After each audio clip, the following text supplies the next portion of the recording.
Hi, this is Case Adams, and this is your microbiome gut check. Kombucha is a popular probiotic beverage nowadays. Despite many who may refer to kombucha as a mushroom, it's really a collection of yeasts and bacteria. Are these yeasts and bacteria all probiotic?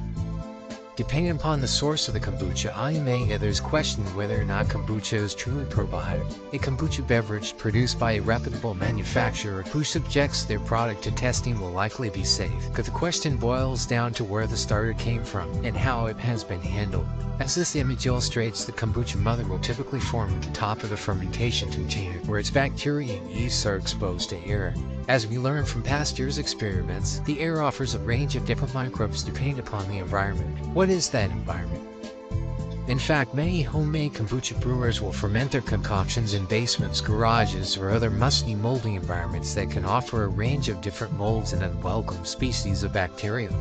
While many home brewers will cover their fermentation flask with a cloth, this doesn't prevent microscopic microbes from gaining access to the container.